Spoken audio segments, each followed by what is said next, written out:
Good morning, good afternoon, everybody. Jerry Tavares here, sitting down with the one and only Tony Anthony Pinto, directly out of Asia. You're in Asia, right? You're not in Antarctica. Malaysia. Yep. Yeah, in Malaysia, not in Antarctica. Get it right, people. So, a week ago, I created a post and I was very reluctant to post it because it was about something uncomfortable, which is talking about myself. And it was about me reflecting one of the biggest reasons why clients like to work with me. And the reason being is that apparently it seems that I am always in a good mood for the most part. Maybe my wife would say something different. No, I think she would say the same. I think she would say the same. So, so I created that post and it resonated with a lot of people. And the reason why I know that is because people who normally don't like or comment on my posts, they messaged me directly. And they said, wow, this really resonated with me. And I think I shared that with you, Tony, because I was surprised myself. So I said, why don't we sit down and we talk about what is it to put yourself in a specific mood, and going deeper to put the term, how do you manage your state so that you can win the day? Because life is going to throw so many things at you that you need to be ready so that you don't get triggered and make the wrong decisions. So how do we manage that state? So Tony, why don't you, since I talked about it for 2 hours now, why don't you start us off and you tell us, what does state mean? Yeah, state is just a simple, convenient term to, encompass how we feel in the mind, how we're thinking in the mind, the state of our mind, the state of our body, the state of our emotion. Yeah, because we know that any emotion that we feel shows up in the body. But how does that emotion come up? The emotion comes up because we make a meaning in our minds. So you can say that, at the end of the day, when we talk about our state, we are taking a state of mind, state of body, state of emotion. And the emotion really is the feeling in our bodies of the meanings we're making with our mind. Now, so there's a lot to say, and the single word state then refers to all that combined. And consciously and unconsciously. Exactly. And emotions are triggered in the sense because, number one, it's a wired response basically, right? Especially negative emotions are a wired response, right? Whereas positive emotions take more effort. So how do we then, use those emotions? Emotions are the amazing signal to us about the meanings we are making. Otherwise, we'll never know. So if we can just use the emotions when we feel them in our body, pay attention to the feeling we have in our body caused by the emotion, and then we can take a little pause and say, okay, what's causing this emotion, and the meaning will come up and you become aware. Now, because things happen so fast, we go on autopilot and we are not able to respond. So it does take some work to be able to put yourself in a state where you can manage that and take the right pause. Yeah. And we will talk about today, how do we create that awareness? What are some exercises that we do from our programs, especially the PQ program? How do we create that awareness? How do we build it up in our minds so that you go away from autopilot and then you start piloting your own mind and start controlling it as much as you can? Obviously, we cannot control every single thought, but with these strategies and techniques that we're going to talk about today, you raise that awareness for when that autopilot wants to kick in. Yeah. One of the things... No, go ahead, Tony. What were you going to say? Yeah, so, let me share with you an example first, right? Yeah. Now, I had a coaching client once, and this one was a senior manager in a multinational company. And she called me up and said, my boss says I need coaching. And so after conversation with her, she said, I need coaching because my boss says that the regional management team has difficulty moving me up to the next level because they feel that I'm not good at building relationships with people. I'm too task-oriented, And, I don't build relationships with the senior managers, right? So when I started talking to her, then, it was very clear to me that she was a very highly driven person, good at getting tasks done, but not good at building relationships. That's what she told me anyway. Yeah. And especially with the senior people to her, because she had this meaning that she made that said that if I build relationships with senior people, I'm sucking up to them. So because of that frame that she held, it prevented her from communicating more openly and transparently, personally with the senior people. And that's really what happens when we create frames of meaning that can stop us from being completely open and vulnerable. Then we never get into the right level of communicating that we should and that we can. Yeah. So, how do we then put ourselves in the right state of mind, state of body, state of emotion? Of course, there are many different techniques we can use. Yeah. Personally, for me, what made the difference for me was that I took up a practice of mindfulness to be able to calm my mind.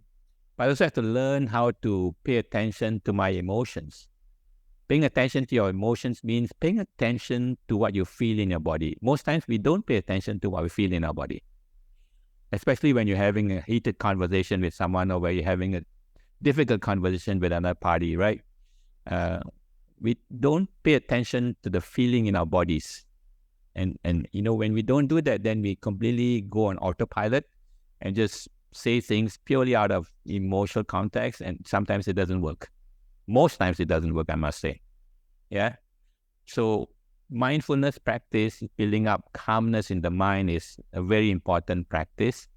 I think another very good practice also, as we talked about, is that expressing gratitude. It's a big one, right? Now people are getting to view. Yeah, huge one, right? People are knowing that, when you express gratitude, then you are able more to be more calm, yeah, and more connected, basically. But I think one of the biggest challenges for leaders really about being so aware is that if they allow themselves to express their emotions or, connect with their meanings, sometimes leaders see that as being too vulnerable. Yeah.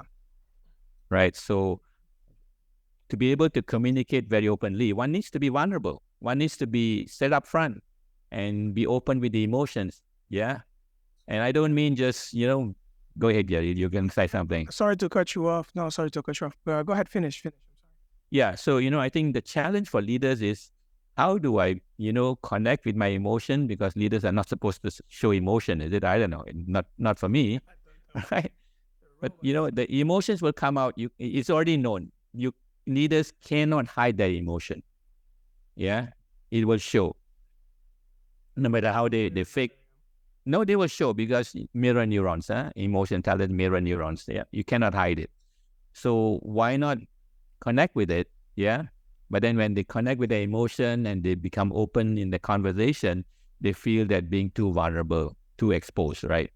Well, we have to take it one step back, and we have to think about why that's happening. I'm like the failed engineer. I never went for engineering, but I always want to know how everything works. I need to know why. Why does it work like that? Why? And when we break it down, at least when I break it down, we have to understand where's that coming from. One of the ways, and one is that normally who are the people that get promoted? The people who are experts at their jobs and who know things in and out, and they're experts in their field. So these people get promoted. So obviously, if you're an expert at something, you have created this avatar or this persona that this is who you are, right? You're the expert. So every time there's a situation that needs to be solved, your subconscious task is to become the expert, because that is your avatar. And by you doing that automatically, what happens is that you bypass every single other information that there is in the room, and you're not able to read the room because you're so convinced in performing that task. And we need to get away from that. And that's where we talk about creating the awareness and also going away from that autopilot. Tony, you gave some really good ways on the way that you do it. And one of mine, and this is going to be very weird for some of you listening, one of mine is I separate myself from the body. So this is a vehicle, like a car. And what's inside of me is my spirit, is who I am. So when I'm talking to myself, the question is, who am I talking to? Right? So when I'm thinking, who's the one that is thinking? And when you're having these conversations in your head, who are you talking with? Right? So I use that to separate myself and not fall into the trap of being an expert. So as coaches, we might see the coachee struggling, and we want to just jump in and put the consultant hat or the expert hat on and solve the problem for them. It's like, oh, I know. But as you know, Tony, it just never works. No, It doesn't no. work because the coachee sees it totally different. And our job is to create the safe space for them to discover that themselves in their own way. And for us not to influence their decisions because it's normally going to backfire. But I'm going off on a tangent here. But the strategy that I wanted to share with you guys is that in order for me to get out of the expert mode, I put myself in that position that this is just an avatar. This is just a frame, and I don't have to stay in this frame. Mm. And you know, when you talked about, you know, why people get promoted, it reminded me of a situation once. I was running a 2-day communication skills workshop, and at the coffee break, this young, newly promoted manager came up to me and she said, you know, I have a problem. I said, what's the issue? She said, when I was an engineer in this company, I was absolutely enjoying my job completely.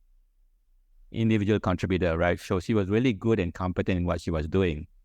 But when she got promoted to manager, first level manager, right? She told me that this job doesn't sound so interesting to me anymore. I said, what do you mean? And she said, you know, I lost my purpose because she couldn't transition from being an individual contributor expert in her field to first level manager and now having to lead a team. So she, you know, not given the skills or at least, you know, the framework on how to communicate with people, because she was so much in her competency, expertise role, really. And I think a lot of first level managers and newly promoted managers face that challenge a lot. I find it a lot, especially in a lot of technical and technology companies, because, you know, they get promoted because they became so good in what they do, right? Yeah. But when they get promoted to first level managers, now they got to kind of put aside that expertise in some form and spend a bit more time leading people and communicating with people. Yeah. So that's the shift they need to make. And I you know, to me, it's like, you know, we have got this big role of how do we then help this first level and new managers and then get the basic skills. And really the biggest one, of course, is, I mean, the buzzword is emotional intelligence, but actually it's a simple way of recognizing emotions you feel in your body, which really tells you the meanings you're giving to your experiences. And if you can do that, then you can change the emotion and change the conversation by changing the meaning you've created. And you really ask a very valid question. How do we develop those skills, right?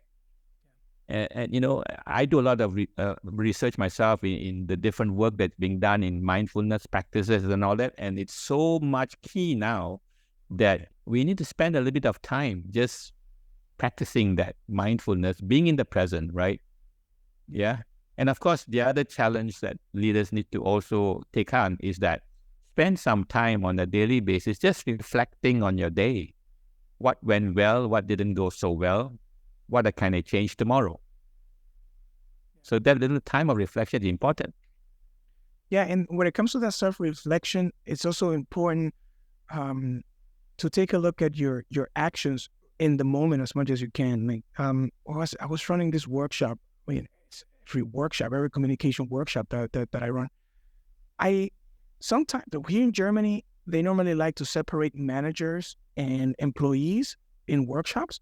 And I tell companies, no, let's mix them, right? And the reason why I like to have them mixed is so that they can experience the hierarchy and that they can have a facilitator like me in this case, show them and address those issues right then and there in the workshop, and to flip from side to side. So let's say we have a very strong manager, right? A hot red manager who wants things done now, and everything needs to be done fast, and his way is the best way. So addressing that in the workshop, by showing the way he's communicating in the workshop, being the first one to speak, speaking over people, which it actually happens at the regular workplace. Yeah. And I put them in specific scenarios so that can happen. So all of that stuff that happens in the workshop is on purpose. So because they're gonna go right into it. They're gonna bite, and then, They're going to be their real self. yeah, exactly. I make them show them they're their real selves, but I also show the other side of the coin, which is the people who are, because of the hierarchy, they have this other persona that they cannot speak. They don't feel comfortable speaking, and I show both ways in what happens when this dynamic happens every day at the workforce. And for them, it's like mind blowing to see and say, "Oh my God, I was not aware of this." Yeah. Right. So we need to create that awareness at the workplace when someone is communicating with you or you're communicating with someone. It is important to create that awareness. Like, what am I feeling right now? What might that person be feeling right now? Am I communicating properly? Is everything being understood the proper way? Right? And just create that awareness by practicing. Yeah. And one of the things that's to say reflection, right? I mean, take some time at the end of the day and says, okay, how did my day go? What was the biggest emotion I had that I lost control of? Yeah. And then say, okay, what is the meaning that I created that caused me to have that strong emotion? Yeah. And as you do that on a regular basis, because when you sort of reflect on a past experience, we know that now you can look at the same experience and say, what is the better choice I could have made in terms of my response? And when you do that, you're actually creating a rewiring of your neurons, right, for the next time. And as we talked earlier also that, so the next day before you go to work and says, okay, think of a situation during the day where you could come up with a situation where you're going to have a big emotional response that's not going to be useful, right, or a negative emotional response. So what you then do is think about that situation and make a different choice that is more resourceful. And we call that anticipation, right? Yeah. So reflecting on the past rewires our neurons when you make the better choice, and anticipating a future situation and making the better choice also rewires our neurons for a better resourcefulness. And that is all mental fitness, right? Because when people say, what is the difference between mental fitness and mental health, right? So mental health is how healthy is your brain? The same thing as your body. How healthy is your body? So how healthy is your brain? And mental fitness is like body fitness. Is you're working it out every day, which is what you're saying. So to anticipate, right? And also to replay those past experiences and reframe them in a way that will serve you best. So your brain can rewire. So that's where the fitness comes in. And it's so important, despite how little time we have throughout the day, it is so important for us to work on that fitness. Yeah, and over the last weekend, Saturday, we had a coaching session by an expert, and the senior executive who was being coached asked the question, how do I make better connections with my people? But he was already doing it in some way, but he wasn't aware that those 5 steps that he was doing was really building up as emotional intelligence. So what was the coach, suggestion to him? He said, so how much do you know about emotional intelligence? And he said, only in a very general, broad framework. Okay, good. So now go and find some good books and read up a bit more about emotional intelligence. Yeah. Because, Stanford University did a study, right? And they said that 70% of the driver of our leadership effectiveness is driven by our emotional intelligence. Correct. So which means that, how we manage our state state of mind, state of body, state of emotion, is critical to being effective in communicating. Yeah. So we need to learn those simple practices that gets us into a resourceful state, knowing that every meaning we make will show up in our body and in our emotions. Yeah. So you suggested gratitude is one practice, mindfulness another practice, reflection is another practice, right? And but leaders will say, "What? I don't have time to do all of that." Right? Then you can spend a bit more time, and you have to spend more time correcting mistakes because of not doing it. Exactly. That's the challenge. It's going to take you longer. It's going to take you a lot longer. It's going to take you longer. Exponential growth, right? It starts slow. You're going to feel like you're not getting any traction, but then you're going to see this exponential growth. And it's very important to start doing it. And you don't have to do everything that we said today. You can start with one thing. So in the morning, let's start reflecting first, what might trigger you throughout the day today. Let's say if you watch it in the morning or when you wake up, what is going to be challenging? And then think about you solving those challenges. And on top of that, think about things that you have achieved in the past, right? Because when we're feeling good about ourselves, it's a lot easier to tackle the hard things. So focus on that instead of focusing on what you don't have and the problems. Focus also on the things that you have accomplished and your wins, right? Those shoulder taps, because that's going to give you that stamina for you to go ahead and face a challenge. And as you say that, then what prompted me was thinking about an experience I had with one of my clients, right?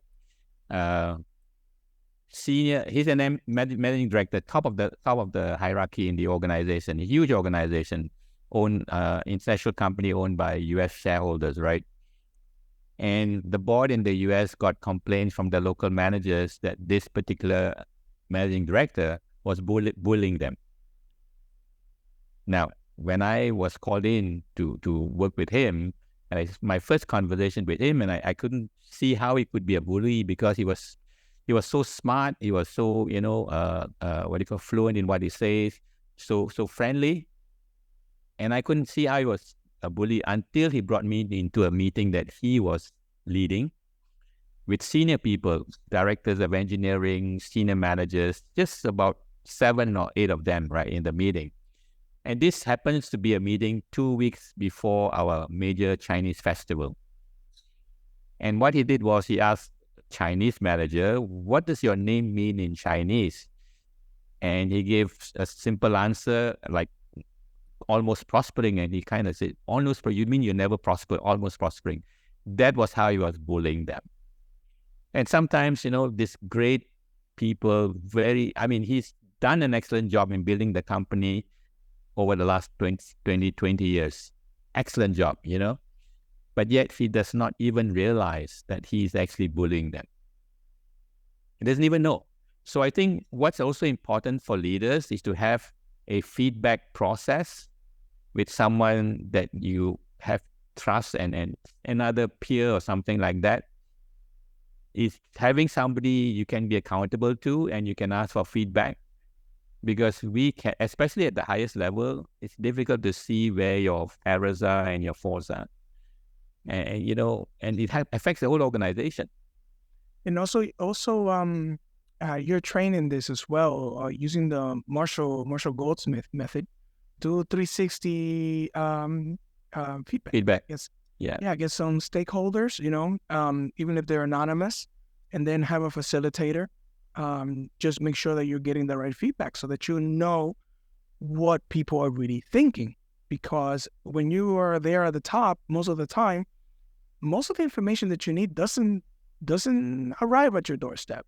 No. Because people are afraid of telling you the truth. So sometimes you need to seek outside help in order for you to enhance your leadership skills. Yeah, I think. Exactly. Most leaders are isolated because people don't tell them what they need to know. People tell them what they have to hear, right? So that's the challenge there. Yeah.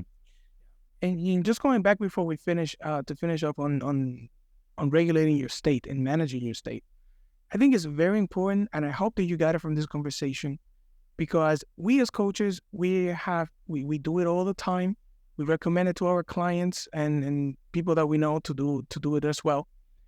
And we're recommending it to you as well, to learn to manage your state, because your stress level is going to go down. You're going to feel that you're connecting more with other people. People are being more honest with you. And you're going to see that the work atmosphere is going to get a lot better.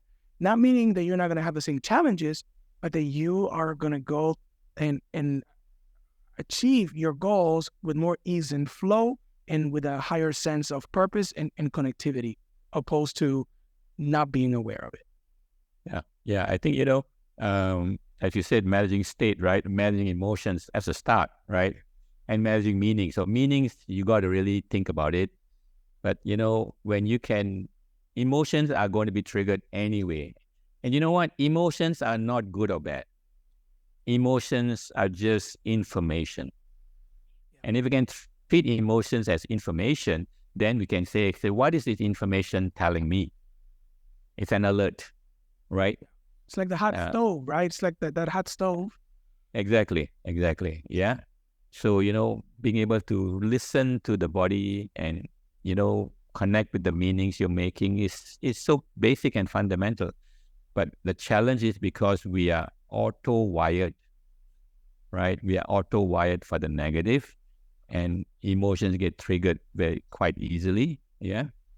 So it's up for us then to be on top of it through those practices that we've been suggesting, basically, yeah? And, that's how, because the high stress level now in organizations, all the research is coming out and saying that it's just pushing them to the limit. And that's why there's a challenge of mental well-being, right? And anxiety levels have gone up through the roof. I mean, it's increased over the pandemic period, right? It's gone up by about 20. Even more. It will increase even more now in 2024 as we are facing this new economic standing. So things are not looking that bright for many. And with what's happening in the geopolitics in the world, right? And the wars happening. So so it's major, right? So it's now best on all leaders to be able to help their teams to kind of come to grips with this situation of dealing with their emotions, and to be able to then communicate more effectively, with themselves and with others. Yeah, and they might say, we don't have a budget for that. And this is what you said at the beginning of it, or towards the middle of it, is it looks like it's an investment, a big investment at the beginning. But when you see that exponential change, you're going to see that the investment is nothing compared to what can happen. So if you have that high level of stress, people going on burnout, and then you have less employees that you already have, and you're already at capacity, right? Or over capacity in terms of the workload. And with more stress is going to come more burnout and more sick days and people not communicating properly. And that is going to cost a lot more money than just training your people to make sure that they have the mental fitness. The cost actually is very high, actually. I had one client come to me, a senior manager in an organization. He came to me and said, you got to teach me how to meditate. I said, why do you want to know now? He said, I've just been diagnosed with 4th stage colon cancer, right? And I said, I can't teach you meditation to heal your cancer. Then as I did the diagnosis, I found that he was, as a manager, he really freaked out when he didn't have control of what he needed to control. Yeah. So he had huge negative emotions coming up in his body whenever he lost control on anything. Not only in the office, even at home.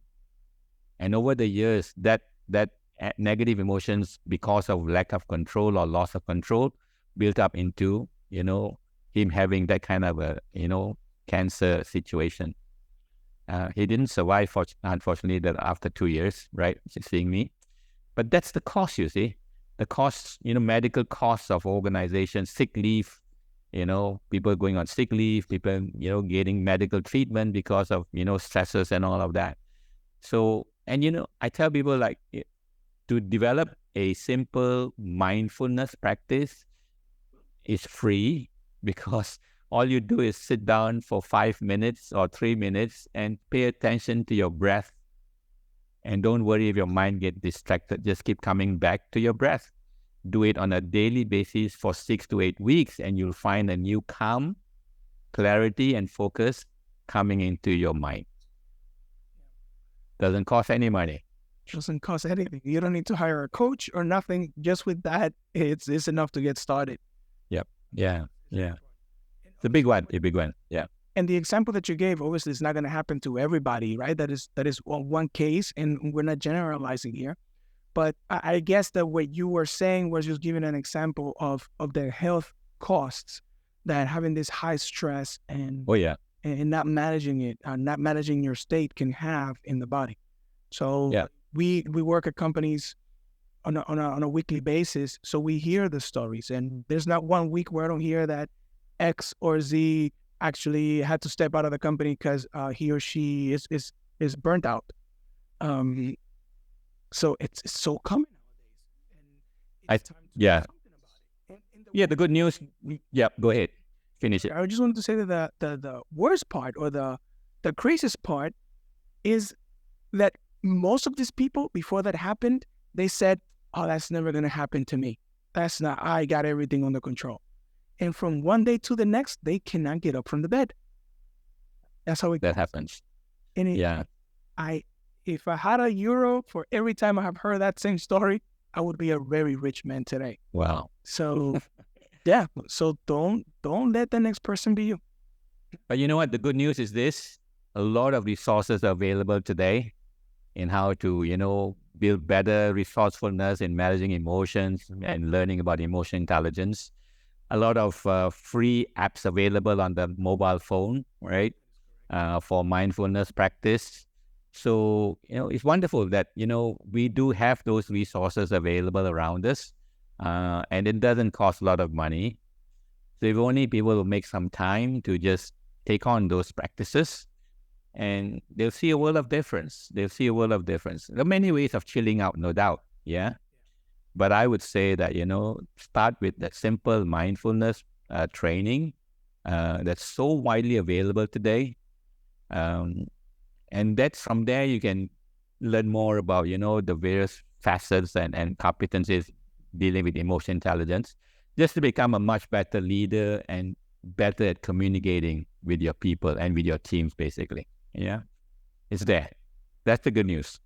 That's the good news. There's a lot of resources, free resources, if you want to get started without having to invest any money. And if you need any help or anything like that, we can also guide you and see what best suits you or what might be the best solution for you at the moment. Yeah. Paid and unpaid, we're here for you. Okay. Yeah. Just ask away, because that's what we're here for, to help as much as we can. Well, Jerry, I'm really glad that you brought up this topic of managing state and emotional intelligence. It's it's a big one, and getting a lot more focus. Good news, getting a lot of resources available to go in the right direction, and then we can build a huge, wonderful cadre of managers that are more effective, and communicating much better. Thanks so much for doing that. Yeah. Thank you so much for joining. And Tony, let's do something special. Let me grab my pen. And what we're going to do is that here in the post, so we're going to put this on LinkedIn and also on our YouTube channel. But let's do this, Tony. Let's find at least each of us 3 resources. Let's go for unpaid. 3 unpaid resources that they can join right now with minimum effort, couple minutes a day, so that they can get started on that journey. So we're not benefiting from it. We're not sponsored by any of these people. We're just let's just do it for the people who are watching, because this is really, really important. So you just write that down. Perfect. You're going to see the show notes, everybody. And we hope you enjoy this podcast and this little conversation that I had today with Tony. And we will see you on the next one. Cheers, Jerry. Thanks.